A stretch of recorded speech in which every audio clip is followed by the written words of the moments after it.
Good evening. We begin tonight with a City News exclusive. The Ford government will introduce legislation tomorrow that will allow health officials to move a patient who's in a hospital bed waiting for long-term care into a home that's not in their community if one is not available locally.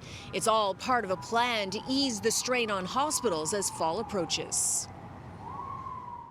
The staffing crisis is costing people their lives.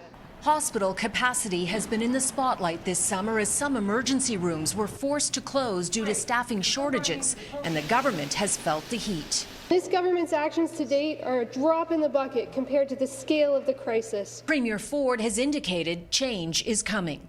You can't stay with the status quo. One of the challenges hospitals have long faced is a clogged system.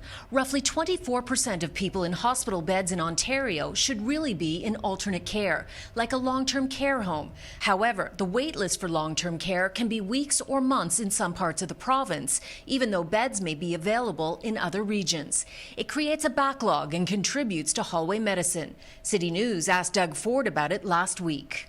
She mentioned about the ALC patients. Yeah, we're the only jurisdiction in the country that has this issue. We're going to make some changes there. Senior government sources have confirmed what some of those changes are.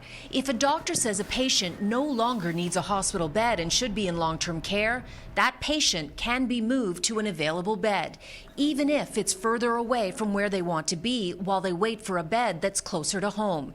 As a source stated, if it's a choice of getting people moving in a reasonable and compassionate way versus hospital capacity, we'll move people in a reasonable and compassionate way. The source also says there will be guidelines on how far away a patient can be moved, and they must be able to remain in contact with a spouse, and adds there needs to be a compromise as the province prepares for a surge in hospital patients as the weather gets colder. Premier Ford last week made a point of noting that patients are better off in a long-term care home than a hospital. They actually can get better care, more focused care in LTC. But the NDP is strongly opposed to these new changes. What it appears they're doing is making life extraordinarily difficult for a whole bunch of frail people now whose families are going to be really upset.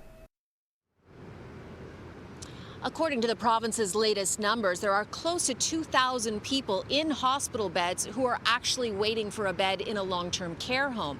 They hope to begin this push to move them into long-term care within a few weeks, and within a few months have freed up to about 250 beds.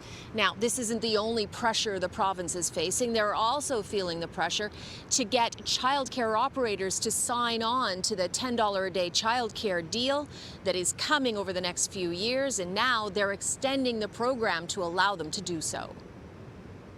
You know, we think today's extension is going to help build the confidence of all operators to participate in what is really a historic change to childcare delivery.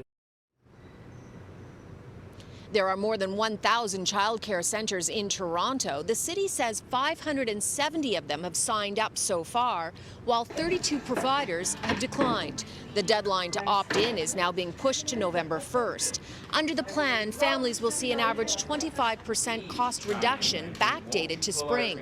Fees will go down another 25% in December. By September 2025, the goal is for childcare to cost $10 per day. Some daycares have sounded the alarm over fears this new program will result in a major loss of revenue for them.